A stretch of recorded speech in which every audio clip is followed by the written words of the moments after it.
the LG G5, a serious departure in design for LG. Is this worth your attention? Well, let's find out. But before we do, if this is your first time here or if you just can't remember, my name is Ash, you're watching C4E Tech, and this is my full review of the LG G5. Let's get started.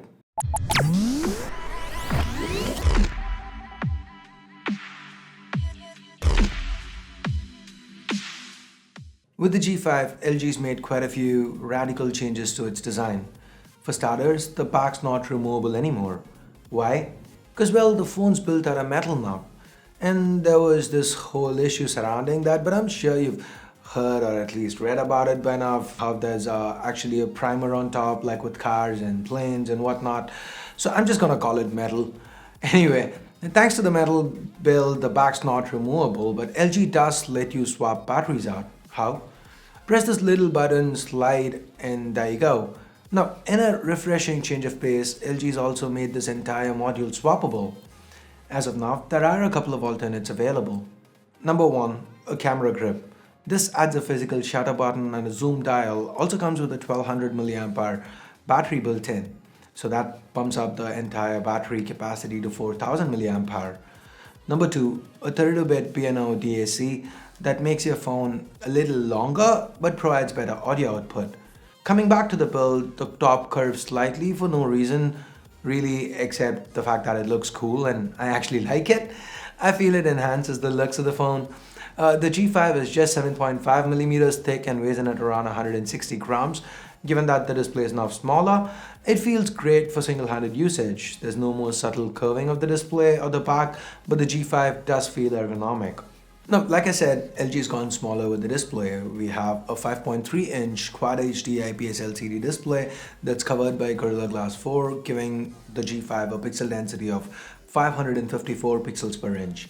It's insanely sharp, the colors are natural, viewing angles are better than ever before, whether it's browsing or consuming media, say for example watching YouTube videos or playing games, this display delivers. And it's bright enough for usage outdoors too. Underneath the hood, like most 2016 flagships, the G5 is powered by the Snapdragon 820 chip. Two sets of custom Cryo cores clocked at 2.15 and 1.6 GHz each, coupled with an Adreno 530 GPU and 4 gigs of RAM. You also get 32 gigs of onboard storage that's further expandable via microSD. Yep, there's a hybrid slot here. Snapdragon 820 keeps things chugging along quite nicely, even with intensive usage scenarios like gaming. The G5 barely broke a sweat. After intensive gaming for over 30 minutes, the temps hovered around the 40-degree mark, and that's quite nice. The speaker is quite loud, and the audio via the 3.5mm headphone jack, along with call quality and cellular reception, turned out to be excellent. Good stuff from LG. That said, where I felt a little bit let down with the G5 was with the battery life. Combined with the modularity of things and the overall footprint of the device getting smaller, LG's decided to go with a 2800 mAh battery here. And it's not just the numbers either. The battery life for me was acceptable with the always-on display turned off and bad with the always-on display turned on. And oh yeah, the G5 has an always-on display that shows you the time and missed notifications at a glance. That's all good, but given that the display tech at play here is LCD and not AMOLED, kinda doesn't make any sense because the entire display needs to be lit and the end result is the battery life being affected by 10 to 15% overall if you leave this on. If you do end up having to plug it in, the G5 does support Quick Charge 3.0 and can go from 0 to 80 in about 30 minutes. Well, the volume keys have been moved to the side, the power button still remains to the back. It has a fingerprint scanner built in now. This scanner works great. You don't have to press the button to wake the G5, just place your finger over it and it wakes the device. It's extremely fast and accurate, to the point that I rarely ever got to see my lock screen. Above the fingerprint scanner, we've got not one but two cameras. The primary 16 megapixel camera with optical image stabilization and an aperture of f/1.8, and a secondary 8 megapixel wide angle camera with an aperture of f/2.4. There's also a laser assist for autofocus. The cameras do a wonderful job. Images are detailed, color reproduction's top-notch, software processing's unintrusive.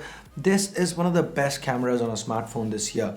I really love the addition of the wide-angle camera here because I actually ended up using that quite a bit. Despite the fact that there was a little bit of a drop in detail, I really liked how it captured a lot more. Even under low light, both cameras perform quite well. As far as video goes, you can shoot up to 4K videos with both cameras. The 16 megapixel camera does a stabler job thanks to optical image stabilization, but the wide angle camera is not too bad either. The 8 megapixel front facing camera produces excellent selfies. With the camera UI, some of LG's decisions do leave me scratching my head. If you recall, LG was one of the first to bring 1080p 60 FPS to the market. Well, that's not there. LG was also one of the first to bring manual controls to video with the VV10. That's also gone. I really don't understand LG's thinking here. Talking about me not understanding LG's choices, let's talk about the UI. The G5 runs on Android 6.0.1 Marshmallow with LG's new UI on top. Now, the new UI is supposed to clean things up, and it does, but does also remove quite a few things. For starters, the dual window option, LG's equivalent to Samsung's multi-window, that's missing. Yeah, I know most people chalk it up to Android N having multi-window by default, but Android N is quite a way away. I'm expecting Android N to be released in maybe Q3 with the new Nexus, and let's say 3 to 4 months from then, based on LG's track record for the G5 to get the Android N update. And like I said, that seems far away. Anyway, coming back, Qslide Apps. Now, Qslide Apps are still present, the small floating apps, they are present, but the only way to activate them is by setting Qslide as a virtual key. Why remove it from toggles, LG? I like the Qslide apps, but I don't like it enough to add it as a virtual key. Anyway, these questionable decisions aside, the UI is very good. Clean, fast, and fluid. The animations and transitions are buttery smooth. It's very responsive, without lag. Performs exactly how you'd expect a flagship to. And with that, we get to the price, and the LG G5 is priced at 53,000 rupees here in India and at about $600-700 unlocked in other parts of the world. At this price, should you get it? The battery life's mediocre, there are a few questionable software choices that LG's made, and at least here in India, the price seems a tad too high given that the S7 is available cheaper. But that said, there's a lot to like about the G5. The power it packs underneath, and the performance it translates to, because power doesn't always translate to performance. The excellent cameras, the modular design, the sleekness, the curved top, the display. And for me, the pros just do outweigh the cons, and if you are interested in the G5, if you're thinking of getting one, go ahead, get it. Yes, it is priced a little too high, but it is an excellent phone that will not disappoint. But that's just my take on it. What do you have to say? Do you agree? Do you not agree? If not, what is it that you don't agree with? Let me know your thoughts in the comments below. If you do want to pick a LG G5 up, I'll leave a link in the description below. So I guess that's it for this video. Give it a thumbs up if you liked it, vote it down if you didn't, and hit that subscribe button down below if you haven't done that already. So if you do want to help the channel out, consider changing your Flipkart and Amazon URLs to ones that contain our affiliate ID. And thanks a lot for watching. Till next time, this is Ash here from C4E Tech signing off. You guys have a great day.